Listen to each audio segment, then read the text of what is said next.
여러분, 요즘 자영업자들의 절규 저는 굉장히 심각해진다고 생각을 합니다. 그만큼 말입니다. 자영업자들은요 지금 그 어느 때보다가 야 이거 과연 우리가 생존할 수 있을까 그런 생각을 많이 하고 있다는 생각이 듭니다. 제가 오죽했으면 웬만하면 강한 말을 좀 덜 쓰려고 하는데요. 이러다 다 죽는다 이런 표현이 나왔을까요? 이런 표현이. 나올 수밖에 없는 상황이라는 뜻이잖아요. 나올 수밖에. 왜 나올 수밖에 없느냐. 실제 자영업자들 상황을 보면 말입니다. 이런 말은 너무 자연스럽게 나올 수가 있습니다. 왜냐고요? 제가 이 지표를 한번 보여줄게요. 지표를 보여드리면 이게 이럴 수밖에 없는 상황, 자영업자들의 어떤 절규가 쏟아질 수밖에 없는 상황 아마 여러분들도 충분히 이해하실 겁니다. 여러분 이 지표 한번 보세요. 지금 노동계가 요구하는 것은요. 최저임금이 12,000원입니다. 12,000원. 그런데 12,000원이 됐을 때 최저임금을 주휴수당 포함해서 주휴수당 포함하면 한 14,400원 정도 될 겁니다. 그러면 한 달에 월급으로 계산하면 250만 원이에요. 250만 원. 그런데 소상공인 자영업자 월 평균 소득을 따져보면요. 2021년 기준으로 233만 원입니다. 소상공인이. 233만 원이면 이게 명실공히 말입니다. 명실공히 이제는요. 식당에서 일하는 직원들이 월급을 더 많이 가져간다는 거예요. 사실 지금도 그렇거든요. 이 지표로 봐서도 17만 원을 더 많이 가져갑니다. 이 지표를 봐서도. 그러니 이 시장에 대한 불안감이 얼마나 크겠습니까? 자영업자들은요. 망연자실이라니까요. 지금 누구든지 말입니다. 사람을 안 쓰려고 들어요. 사람을 안 쓰려고. 사람을 쓰는 순간 최악의 상황을 맞을 수도 있으니까 사람을 쓸 수가 없다는 이야기를 하는 겁니다. 게다가 말입니다. 주휴수당 이것 좀 폐지해달라고 해도 그 폐지에 대한 것도 난색을 보이고 있습니다.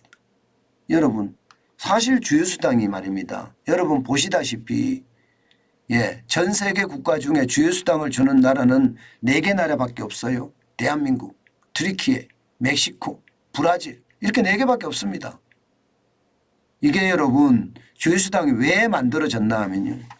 1950년대 말만 1950년대만 하더라도요. 주 7일을 일해도 못 먹고 살았습니다.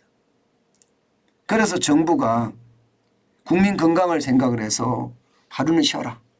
내가 돈을 주겠다. 유급으로 주겠다. 그게 주휴수당이에요. 하루 쉬더라도 월급을 줘라. 이게 주휴수당이라고요. 그런데 지금이 그렇습니까 어디? 지금은 말입니다. 더불어민주당만 하더라도 주 4.5일 이야기예요. 4.5일이요. 그야말로 뭐 포퓰리즘의 극치죠. 지금 앞으로 계속 그런 포퓰리즘이 세상을 뒤흔들 건데 뭐 주 4.5일 이야기하는 판에 왜 주휴수당은 남아있냐고요. 이게 트리키에나 멕시코나 브라질을 보면 우리하고 차이가 굉장히 많이 나는 나라들이잖아요. 쉽게 말하면 저임금 구조가 아주 뿌리 박혀 있는 거고요. 그것을 해결하기 위해서 하는 나라들만 지금 돼 있는데 그런 나라들하고 우리가 똑같은 취급을 받고 있다는 겁니다. 그러니까 자영업자나 소상공인들은 제발 최저임금 이렇게 올리지 마라. 이렇게 가다가는 우리 다 죽는다 이거. 우리 다 죽는다. 아니 누가 있어 사람을 고용하려고 하겠느냐. 안 그래도 힘든데 나 역시도 아니 고용주 직원보다 월급을 덜 받으면 이게 할 맛이 나겠느냐.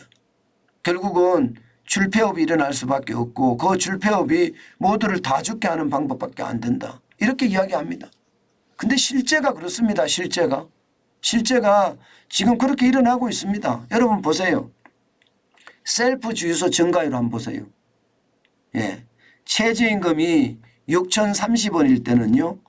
18.9% 정도밖에 안 됐습니다. 그런데 최저임금 지금 9,620원이죠. 그러니까 48.9%예요. 이대로 이 수순대로 간다면 여러분 내년에는 셀프 주유소가 50%를 훌쩍 넘을 겁니다. 이러면 그만큼 말입니다. 일자리가 없어진 거예요. 일자리가. 나라가 일자리를 만들어줘야 되잖아요. 그런데 나라가 일자리를 정책으로 줄인다. 이런 생각밖에 들지 않잖아요. 이게 문제라는 겁니다. 이게 온 국민이 한마음 한뜻으로 시장을 바라보면서요. 시장의 실사구시가 뭔지를 따져서 정책을 펴야 되는데 그렇지 않아요. 어떻게 생각하면 정환진이는 굉장히 순진한 사람인지도 모르겠습니다. 그들은 국가라는 애초에 안중에도 없고요. 국민도 안중에도 없고 오로지 나랏돈, 이게 나랏돈이 공돈이라고 하잖아요. 눈먼 돈이라고 하잖아요. 이거 퍼줘서 내가 표를 더 많이 받아서 내가 국회의원이 되고 내가 도지사가 되고 내가 시장이 되고 내가 대통령이 돼야 되겠다. 이 생각만 가득한 것 같아요. 야, 이게 박정희 대통령 때만 하더라도요. 충효라고 했거든요. 나라에 충성하고 부모에 효도하라는 이야기를 참 많이 했습니다. 저는 그런 사상이 아예 없어진 것 같아요. 나라는 충성할 대상이 아니고 빼먹기 대상이고요. 부모는요. 어떻게 생각하면 지금 세금의 어떤 노예가 될 수밖에 없는 게 지금 현재가 아닐까. 저는 그런 생각을 참 많이 합니다. 저는 앞으로 이런 시장이 계속해서 시작이 된다면요. 결국 자영업자들은요. 안 그래도 죽을 판인데 빚이 워낙 많으니까.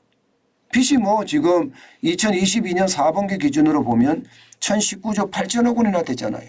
빚이 워낙 많으니까 안 그래도 죽을 판인데 최저임금까지 해서 더 죽인다는 이야기 저는 자연스럽게 나올 수밖에 없다고 생각합니다. 왜 우리는 상생을 하지 않으려고 하죠? 왜 우리는 내 권력만 중요한 내로남불이 극성을 이루죠? 저는 내로남불이 결국 대한민국을 다 망치게 만들 거라는 거. 이게 결국 시장 전체의 위협이 될 거라는 거. 저는 다시 한번 생각해 봅니다. 국가라는 게 그런 거예요. 함께 사는 거지 나만 사는 건 아니거든요. 그런데 그들은 나만 살려고 하는 경향이 굉장히 강하다. 그러다 보니까 국민들, 서민들은 더 어려워지는 것 아닌가. 그 생각을 오늘 또 한번 해 봅니다.